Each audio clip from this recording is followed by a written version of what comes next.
A notícia de que Vinícius Júnior pode ser vendido pelo Real Madrid ao Manchester United por nada menos que 1,3 bilhão caiu como uma bomba no noticiário esportivo. Uma transferência nesse valor astronômico mexe com todo o cenário do futebol mundial, e especialmente com o Flamengo, que ainda mantém uma porcentagem dos direitos econômicos do jogador. Se isso realmente se concretizar, o rubro-negro pode embolsar uma verdadeira fortuna sem sequer movimentar o mercado. Eu, sinceramente, vejo essa notícia com olhos bem atentos, não só pela grana que entraria nos cofres do Flamengo, mas porque ela mostra o quanto o clube foi estratégico ao manter parte dos direitos do jogador.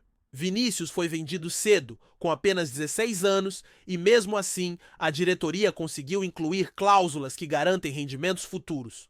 Isso é inteligência de mercado? Poucos clubes no Brasil pensam tão à frente assim. Muitos vendem seus talentos da base a preço de banana e ficam a ver navios quando o garoto explode lá fora. E agora, olha só onde o menino está chegando? De promessa do ninho do urubu a protagonista no Real Madrid e potencial contratação bilionária da Premier League. É surreal, mas mais surreal ainda é pensar que o Flamengo, que revelou esse craque, pode lucrar mais uma vez com ele, sem gastar um centavo sequer, apenas por ter sido formador e por ter mantido os percentuais. Isso é visão de longo prazo, é pensar no clube como empresa, mas sem perder a alma esportiva. Imagina o que o Flamengo pode fazer com essa bolada. A projeção de lucro gira na casa de 300 milhões de reais, talvez mais dependendo do acordo. Dá para imaginar o impacto disso? Dá para pagar dívidas, reforçar o elenco com peças de peso, investir mais na base, modernizar o CT, ampliar o projeto de internacionalização da marca? É como se caísse um meteoro de dinheiro direto na Gávea. E melhor, sem precisar se desfazer de ninguém, sem vender o elenco, sem mexer em nada. Eu fico pensando que esse tipo de operação pode marcar uma nova era no futebol brasileiro. Uma era em que os clubes param de se contentar com lucros rápidos e passam a plantar sementes para colheitas bilionárias no futuro. O caso Vinícius Júnior é o retrato perfeito disso. O Flamengo apostou, cuidou, vendeu bem e ainda se blindou para o futuro. Agora, colhe os frutos com tranquilidade e poder de barganha no mercado. Outro ponto que precisa ser destacado é que o Flamengo se transformou em um clube empresa na prática, mesmo sem ser uma SAF. Age como uma instituição moderna, com planejamento e responsabilidade, mas ainda mantém o espírito de arquibancada. É por isso que o torcedor se orgulha tanto. E quando vê que o clube pode lucrar com uma negociação na Europa, mesmo sem estar envolvido diretamente, o sentimento de pertencimento aumenta ainda mais. Claro que ainda há muitos Cs no caminho. O Real Madrid precisa estar disposto a vender. O Manchester United precisa bater o martelo e aceitar o valor absurdo. E Vinícius tem que querer ir. Mas mesmo que a negociação não aconteça agora, o simples fato de esse tipo de proposta circular no mercado mostra que o Flamengo está bem posicionado e que Vinícius Júnior é um ativo global. Outro ponto que às vezes passa despercebido é o impacto que isso causa em outras áreas. O marketing do clube ganha força. A marca Flamengo é valorizada internacionalmente. As portas para novos acordos comerciais se abrem, até patrocinadores passam a enxergar o clube de outro jeito, porque percebem que o Flamengo é sim parte do ecossistema dos grandes clubes do planeta. E eu não estou exagerando. Quem mais no Brasil pode dizer que vai lucrar milhões com uma venda do Real Madrid? Só o Flamengo mesmo? E se você acha que o rubro-negro vai parar por aí, se engana. Esse tipo de operação bem-sucedida cria um ciclo virtuoso. Com mais dinheiro em caixa, o clube pode investir em novas joias, em tecnologia de scouting, em estrutura de base. Pode formar os próximos Vinícius, os próximos João Gomes, Matheus França e tantos outros. E tudo isso sem abrir mão da competitividade imediata. É o famoso ganhar hoje, mas também ganhar amanhã. No fim das contas, Vinícius Júnior pode nem sair do Real Madrid agora. Mas só o fato de seu nome estar envolvido em uma possível transação bilionária já é motivo de orgulho e sinal de que o Flamengo está colhendo o que plantou com sabedoria. Um clube que soube formar, vender e preservar seus direitos. Um clube que, de fato, entendeu como se faz futebol moderno no Brasil. Antes de continuarmos, não deixe de curtir, comentar e se inscrever no nosso canal. Isso é muito importante, pois fortalece a corrente rubro-negra, fazendo nosso Mengão cada vez maior e mais forte. O Flamengo está diante de uma oportunidade financeira significativa e estratégica na Copa do Brasil. A eliminação do Atlético MG nas oitavas de final não seria apenas uma vitória esportiva, mas também uma injeção direta nos cofres. Se avançar no mata-mata, o clube pode faturar cerca de 47 milhões de reais apenas com premiações.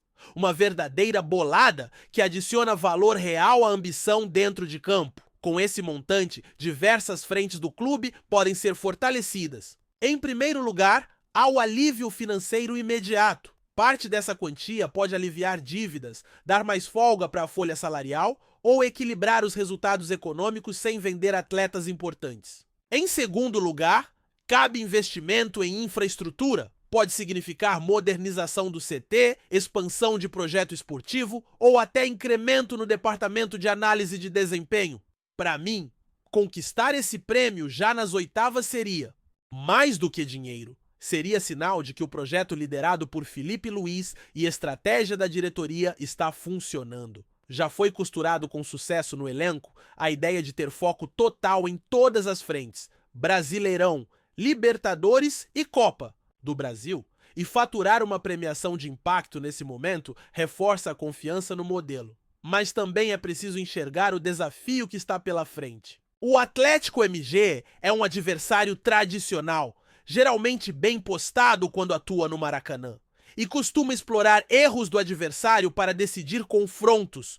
Ou seja, tratar o confronto apenas como chance de faturar seria subestimar uma equipe experiente e que tem no Galo Clássico uma das suas frentes preferenciais. A rivalidade e o ritmo de mata-mata exigem sangue frio, estratégia e execução eficiente. Para que o Flamengo consiga esse prêmio, será necessário impor seu estilo de jogo. Posse com verticalidade, pressão organizada, nível de intensidade no lado ofensivo e atenção no setor defensivo. E claro, impor o próprio mando e a pressão da torcida no Maracanã. Eu vejo esse momento como um caldo de emoções. O clube não quer apenas avançar por avançar, quer transformar cada vitória em capacidade de investimento. E isso engrandece a ideia de jogar com propósito. Quando atletas e torcida sabem que cada resultado positivo também representa câmbio direto para o clube, a motivação vai além da camisa, vira projeto de clube, internamente, ouvir que a possibilidade de um prêmio de quase 50 milhões já coloca o foco no tripé, desempenho no campo, planejamento de elenco e gestão financeira eficiente.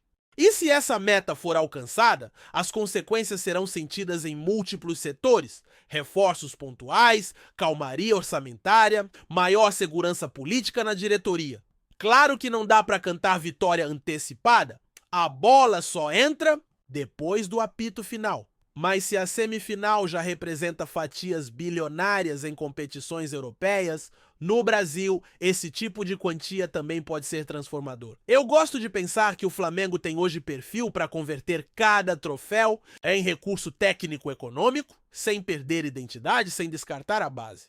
Antes de continuarmos, não deixe de curtir, comentar e se inscrever no nosso canal.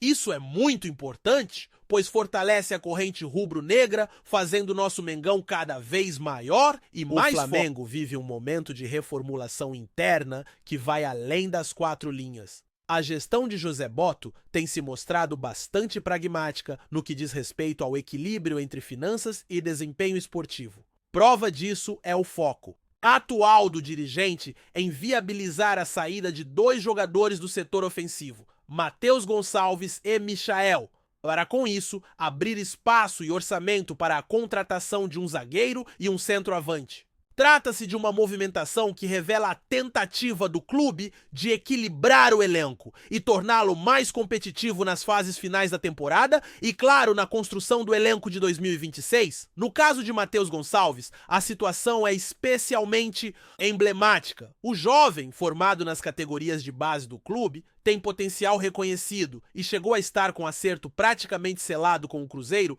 por cerca de 3,5 milhões de euros por 50% dos seus direitos econômicos. Mas, de última hora, o Flamengo decidiu recuar, o que deixou o clube mineiro bastante irritado. Essa reviravolta sugere que, embora haja interesse em negociar o atleta, a diretoria ainda pondera sobre o melhor momento para isso, ou se de fato vale abrir mão de uma joia da base agora. Eu, sinceramente, vejo esse tipo de indefinição como um reflexo do conflito natural entre o planejamento esportivo e as oportunidades de mercado.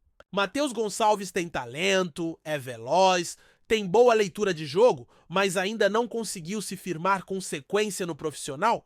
A dúvida é: vale mais a pena vendê-lo agora por um valor considerável ou esperar e apostar num crescimento técnico que possa valorizar ainda mais o atleta? É uma decisão difícil que envolve risco dos dois lados, mas se a comissão técnica entende que ele não terá muito espaço no elenco principal, a venda talvez seja o caminho mais racional. Já Michael, por sua vez, é um jogador que voltou ao Flamengo com muita expectativa, mas que acabou perdendo protagonismo. A sua volta ao Brasil não teve o impacto que muitos torcedores esperavam. Embora tenha qualidade no 1 contra 1 e muita velocidade, seu estilo parece não se encaixar tão bem na filosofia de jogo que Felipe Luiz tenta implementar. Além disso, o interesse de clubes do futebol árabe, especialmente do Catar e da Arábia Saudita, representa uma oportunidade real de venda com bom retorno financeiro. A saída dos dois jogadores, se concretizada, abriria caminho para o Flamengo investir com mais força em duas posições prioritárias, um zagueiro de confiança e um centroavante de impacto. E, na minha opinião, isso faz todo o sentido. A defesa rubro-negra tem oscilado muito e, embora alguns nomes se mantenham estáveis, há necessidade de uma peça com liderança e consistência técnica. No ataque, a situação é ainda mais urgente. Pedro é um excelente finalizador, mas não pode ser o único centroavante de referência num calendário tão apertado e desgastante como o do futebol brasileiro. Eu vejo com bons olhos essa ideia de priorizar as necessidades reais do elenco em vez de empilhar nomes no ataque. Com a possível saída de Michael e Matheus Gonçalves, o Flamengo pode liberar uma boa margem na folha salarial, além de arrecadar uma quantia significativa em vendas. Isso por si só já dá margem para atacar o mercado com mais agressividade. Mas mais do que isso, com critério. Não adianta contratar por contratar. O que o Flamengo precisa é de jogadores que cheguem para resolver. Vale destacar que esse tipo de movimentação também indica uma mudança de mentalidade dentro do clube. O Flamengo não está mais em fase de montagem de elenco, mas sim de ajuste fino. Já tem uma base sólida, peças importantes e agora precisa fazer as trocas pontuais que permitem ao time subir de patamar. Isso envolve saber abrir mão de jogadores que não encaixaram como o esperado ou que, mesmo com talento, não terão oportunidades suficientes para se desenvolverem aqui. É claro que tudo isso precisa ser feito com cuidado e diálogo, especialmente com a torcida. Vender jogadores da base ou que têm identificação com o clube sempre gera ruído. Mas quando existe um projeto claro, é mais fácil trazer o torcedor para o lado da diretoria. E ao que tudo indica, José Botto está tentando justamente isso: racionalizar o elenco, cortar excessos, focar em posições carentes e deixar o time pronto para as grandes decisões do ano. A janela ainda está aberta em alguns mercados e isso dá ao Flamengo tempo para concretizar essas saídas e buscar as reposições com calma. Mas a sinalização já foi dada. O foco agora é enxugar para depois reforçar com inteligência. Se conseguir executar bem esse plano, o clube pode sair dessa janela mais forte, mais equilibrado e com um elenco que combine juventude, experiência e, acima de tudo, funcionalidade tática. E como torcedor, é isso que a gente quer ver. Um Flamengo cada vez mais competitivo e estrategicamente bem montado. Então é isso, meu amigo. Essas foram as notícias do Mengão. Ficamos por aqui, um forte abraço e saudações rubro-negras.